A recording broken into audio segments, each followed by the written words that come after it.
Baik, Assalamualaikum warahmatullahi wabarakatuh. Waalaikumsalam warahmatullahi wabarakatuh. Izinkan memperkenalkan diri. Kami kelompok kewirausahaan. Pertama, saya sendiri Indonesia Rizal. Izin memperkenalkan diri, nama saya Muhammad Raffi Torik Akbar, NIM 1212 101 107. Baik, izin memperkenalkan diri, nama saya Muhammad Fatih Farhat dengan NIM 1212 101 24. Dan saya sendiri dengan NIM 121 210 110. Sini kami akan berdiskusi mengenai topik kewirausahaan. Mungkin bisa kita mulai beberapa sesi pertanyaan dan diskusi. Pertanyaan pertama kepada saudara Aat. Yang pertama, seperti yang kita ketahui bahwa wirausaha adalah topik yang menarik dan banyak diperbincangkan.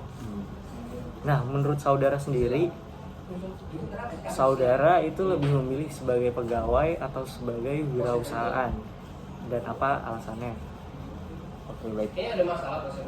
Gini, ketika kita berbicara tentang wirausaha dan pegawai, tentu itu dua hal yang berbeda. Namun saya sendiri untuk pertama kali tentu lebih memilih untuk menjadi pegawai. Kenapa?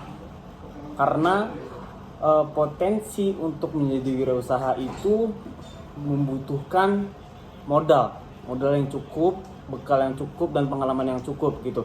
Namun dengan saya memilih menjadi pegawai, bukan berarti saya tidak sama sekali untuk menentukan atau ingin menjadi wirausaha gitu. Mungkin saya akan menjadi pegawai mungkin sekitar setahun 2 tahun, yang dalam artian dalam rentang waktu saya menjadi pegawai itu saya akan mengumpulkan modal terlebih dahulu untuk saya melanjutkan atau memulai bisnis baru seperti itu. Jadi mungkin dua-duanya saya bakal ambil. Mungkin untuk pertama kalinya tentu hal yang saya lebih utamakan untuk awal-awal itu mungkin untuk menjadi pegawai terlebih dahulu. Nah, dalam rentang saya menjadi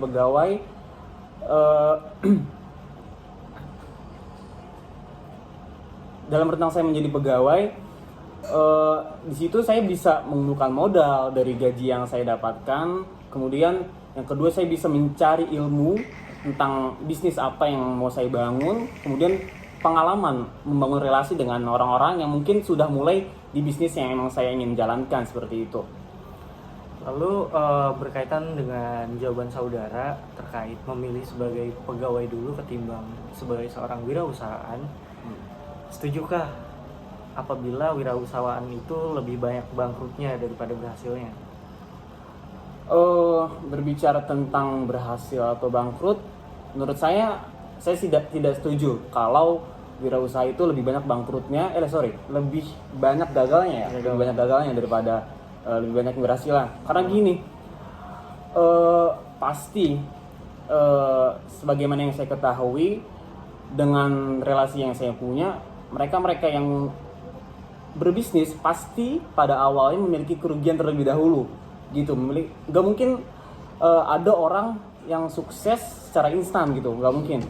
Pasti ada masa dimana dia mencoba, kemudian dalam mencoba itu pasti ada yang namanya kegagalan dan kegagalan. Nah, justru dari situlah dia bisa mengevaluasi apa nih kira-kira yang menjadi faktor kegagalan tersebut gitu. Pada akhirnya kegagalan pertama, kegagalan kedua, kegagalan ketiga. Nah, mungkin di proses yang keempat mungkin justru dia jadi pebisnis hebat gitu. Ada istilah suatu keberhasilan bisa tercapai itu adalah akumulasi dari kegagalan yang dia punya gitu. Jadi dia belajar dari kegagalan yang ada, kemudian dari kegagalan itulah dia akhirnya bisa melesat jauh gitu untuk mencapai suatu kesuksesan itu. Baik. Nah, dari jawaban saudara Aat ini, bagaimana tanggapan saudara Torik mengenai bisa nggak nyontohin artis yang gagal dan artis yang berhasil dalam mereka itu berwirausaha? Menurut saya gini, Doni. Kita ambil contoh Raffi Ahmad ya, berarti ya. Boleh saya ambil contoh Raffi Ahmad ya. Pertama, saya nontonin bisnis yang gagal dulu ya. Baik. Yang pertama itu Raffi Ahmad tuh udah pernah mencoba bisnis F&B. Nah itu dia pernah ngejalanin bisnis F&B tentang kue. Itu namanya pakai nama istrinya dia, yaitu Gigit Cake. Nah itu salah satu contoh bisnis Raffi Ahmad yang gagal. Kenapa bisa gagal? Mungkin dalam menjalankan bisnisnya Raffi Ahmad itu mengalami kurangnya manajemen keuangan dari tim Raffi Ahmad sendiri.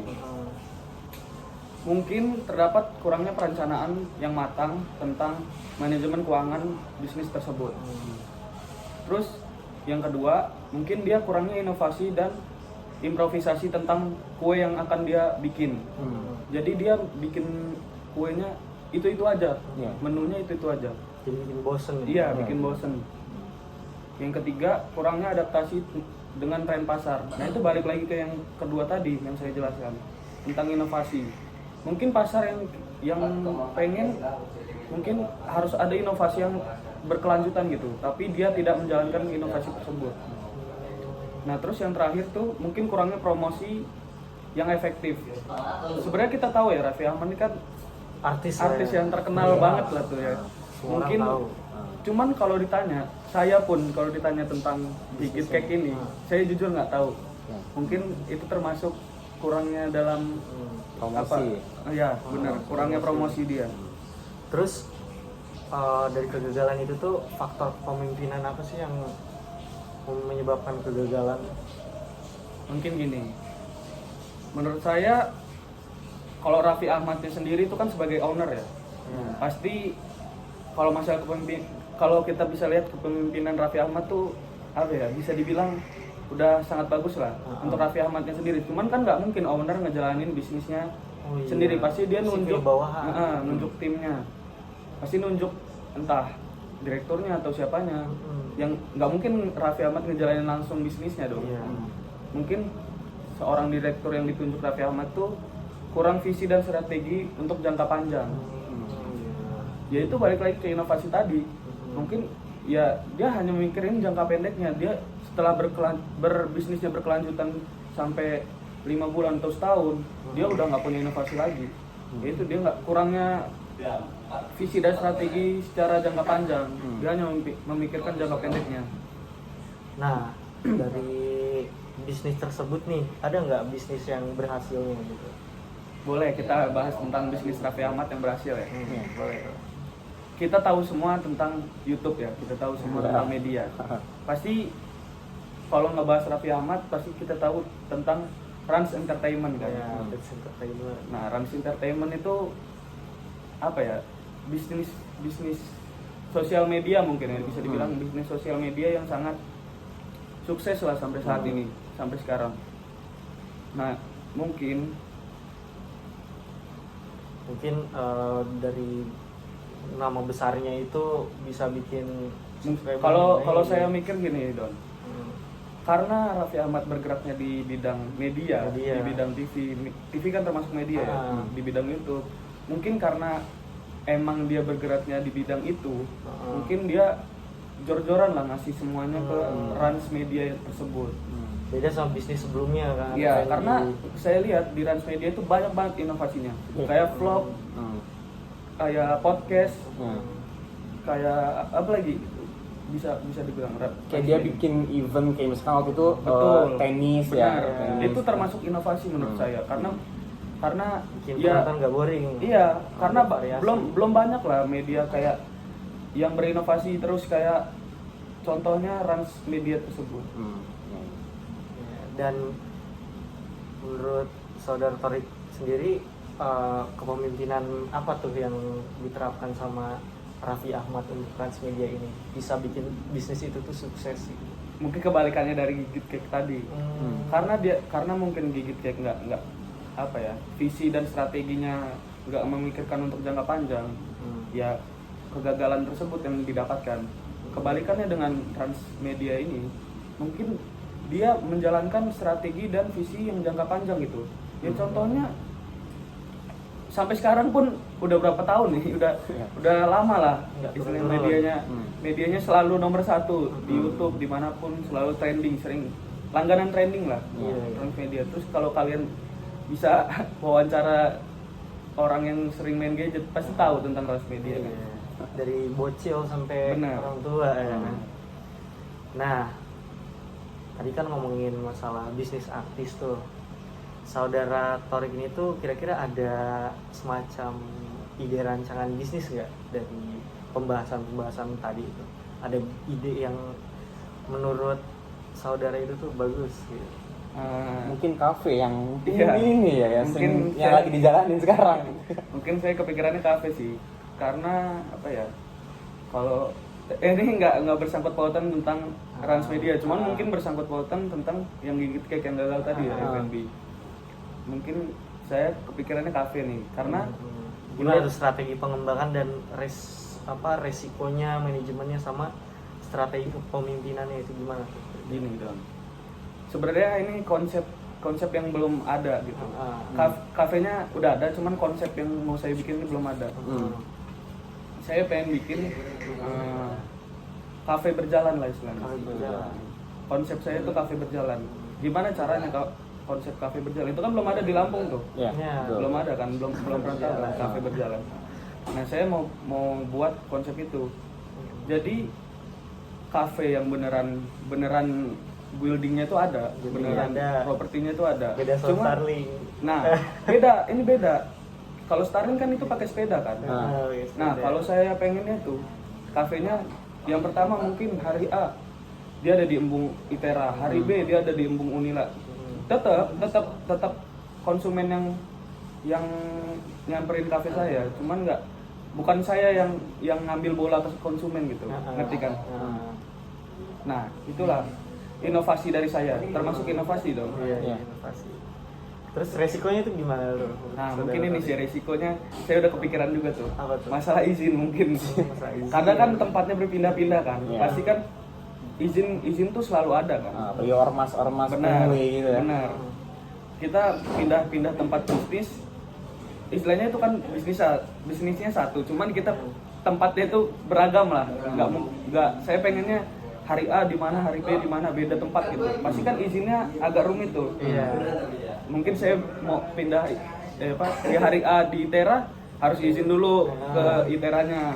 Hari B, Izin. iya itu sih mungkin resiko saya sih. Nah, dari Izinnya sih. strategi sama resiko tersebut kira-kira saudara Tori ini bisa ngasih strategi kepemimpinannya nggak? Kira-kira solusinya itu nantinya gimana? Atau gambaran apa yang bakal dijalanin Mm-mm. tentang kepemimpinan itu kayak gimana? sebagai ownernya gitu, ngatasin hal-hal tersebut tuh gimana? Mungkin gini Don, mungkin gimana ya? Saya sih jujur belum kepikiran sejauh itu, cuman mungkin solusinya saya bakal ya pertama saya antisipasi sebelum saya buka kafe berjalan itu, saya harus izin itu dulu saya tanganin sebelum saya jalanin. Istilahnya sebelum saya datang di Itera, mungkin nanti saya bakal ke Itera, Embung Itera, saya harus izin ke Iteranya dulu. Masalah boleh atau enggaknya ya berarti nanti urusan Iteranya ngebolehin saya atau enggak. Seperti itu. Nah, Pokoknya saya tempat yang saya datengin tuh saya apa ya istilahnya? Saya datengin dulu lah untuk izin ke mereka. ya, ya. Nah, terus strategi saya mungkin selalu berinovasi lah kalau saya. Kayaknya saya nggak bakal ngejalanin bisnisnya sendiri ya, maksudnya nggak bakal saya yang turun terjun langsung. Mungkin saya bakal memilih pemimpin ya tetap ya. Ya itu balik lagi supaya ada yang manajemen ini Benar. itu bener ya. Visi dan strategi dari pemimpin yang akan saya tunjuk tuh harus matang bener dong. Bener jangka panjang ke depan juga. Bener gitu. banget, bener banget. Ya seperti itulah contoh gambaran dari saya. Iya, iya. Baik, sekian diskusi kami mengenai topik kewirausahaan. Kurang atau lebihnya mohon maaf. Wassalamualaikum warahmatullahi wabarakatuh. Waalaikumsalam warahmatullahi wabarakatuh. Berapa menit masuk?